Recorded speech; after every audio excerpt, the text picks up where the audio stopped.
Alright, so for today's life story, we're gonna be talking about this one time me and my old friends from high school were smoking some weed. It wasn't your typical night though, Friday night. We were going to like our old friend Kevin's house. That's gonna be his alias. That's not his real name. But so we went to Kevin's old house, and supposedly that the house is being sold right now.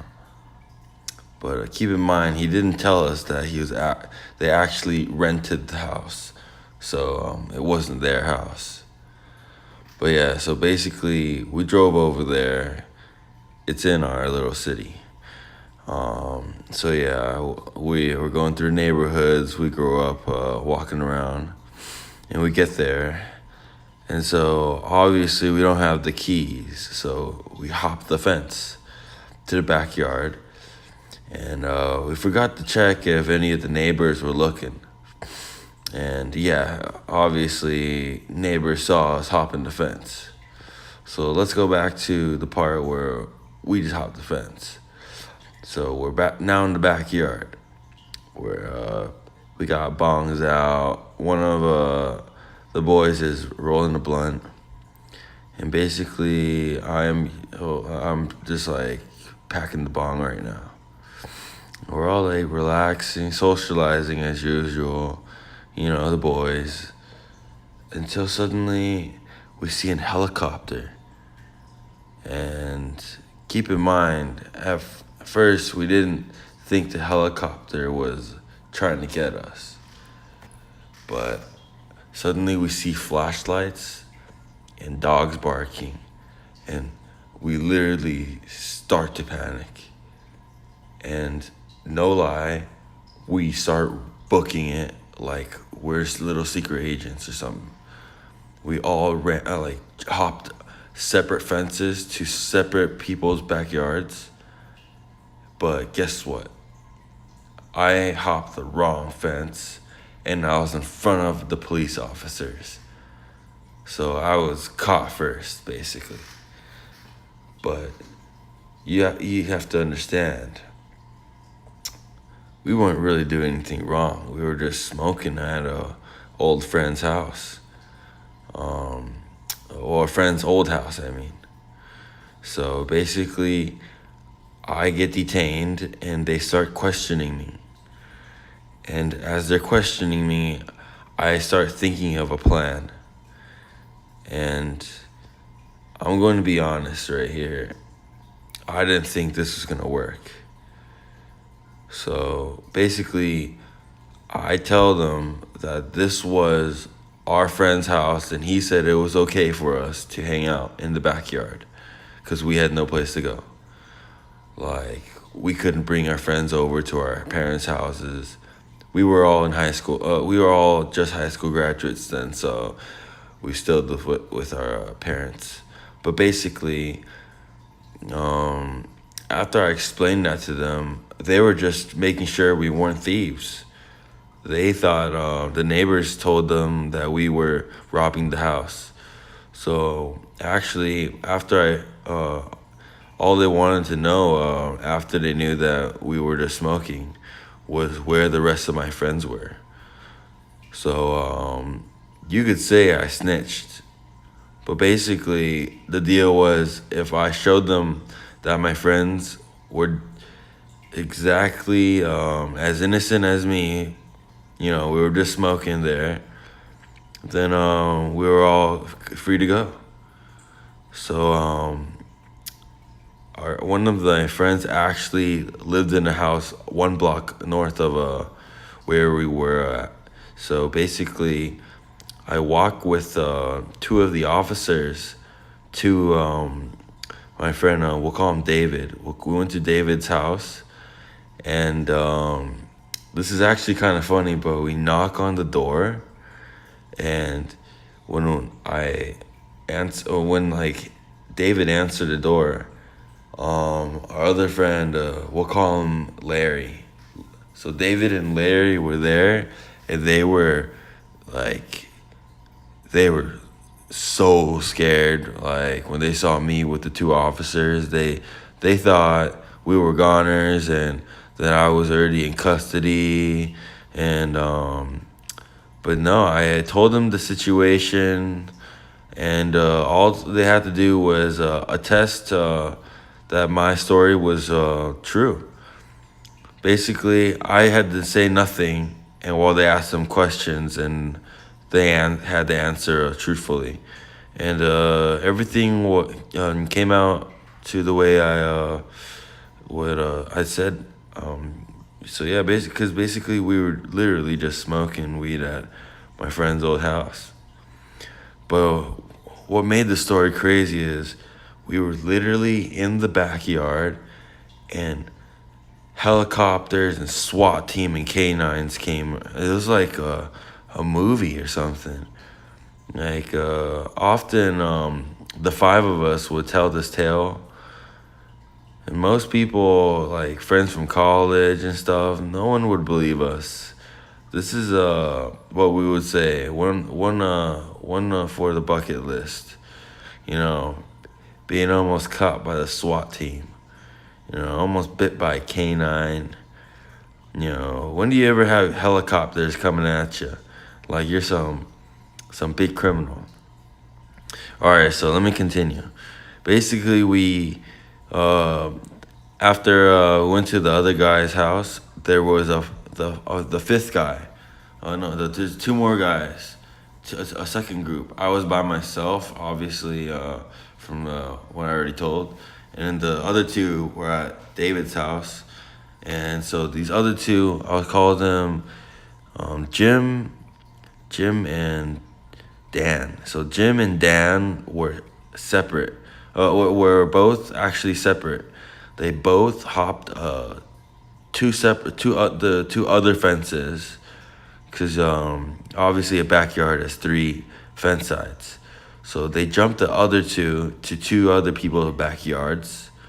So at first they didn't want to come out of their hiding spots, even though well, mainly it was because they both didn't know. Larry and Dan didn't know that me, David, and Jim were safe. I think those are the names I put. But basically, they didn't know that the three of us were already done negotiating with the police or the SWAT, wherever they were. Basically, at the time, I didn't know much about officers, so from what I know, they were just police, or I saw helicopters and canines, so it could be SWAT. I'm just clarifying what type of officers they were. So basically, we were looking for the two other friends. And so we went to one of the police cars' loudspeaker and announced, we said, Dan and Jim, those are the two example names, FYI, again, come out, we are safe, you know, you just need to attest the situation. And so when they came out, it was obviously they're first still very shook, you know, they're not sure if the situation's chill or not. But when they came out, we all talked things out with the five of us, and with the other two, I mean, first. And yeah, so all of our stories matched up. But when the officers all left and it was just me and my friends, they were giving me shit at first. They called me a snitch, and because I was the only one that was caught, you know. But what they didn't understand was if I didn't speak up about the situation, didn't tell the story, one, I would have gone to jail. Two, there would have been a warrant and a what was that called? Anyways, though, they would basically be, people would be they would be looked for. Because obviously they knew it was not just one person hanging out in the backyard. So basically, I had no choice, like my four friends had to like forgive me on that. Like they actually, in the end, they actually applauded me a while later, a few months later. Like they thought about it and they really thought, like they really knew that I solved the situation. Like I was the hero that night. Like, cause I in the group I'm known for being good at like just good speaker, good at talking. And so when I negotiated with the officers, it was very smooth. The situation just seemed very plausible. We're just 4 or 5 young guys just smoking. Because we had the devices with us, and part of the agreement was they were able to take away our weed and bongs, which we were okay with. So yeah, we basically got out scot-free. It was pretty scary though. Like I gotta say that was the most scary moment in my life. Like I have never had a SWAT team and canines and helicopters come at me. Like I gotta say, like I to this day I've never even told my parents. Like if like mom, dad, if you watch this one, like I'm sorry, like that was a couple years ago when I was still in my teens, like obviously that won't happen again. I'm older now, I'm more mature. But yeah, things happen, like that was a great moment, I would say. Like I will never forget that. I think that if I could stop that from happening, I wouldn't though, cause that was one of the best experiences ever. Like for adrenaline, like all of us were hopping the fences like we were secret agents or something. Like after like at the end of the night we all went to go eat dinner, we were saying like we felt like we were trained or something. Like we were in the army, like we all were actually in wrestling together. So, well, 3 of us were. So like 3 of us actually had some sort of combat training. It's not too advanced, but we were very active, like young individuals. So I think that if we weren't in sports, like maybe we wouldn't have been able to escape the officers like that. Well, actually, I got caught. They wouldn't have gotten caught. They wouldn't have escaped.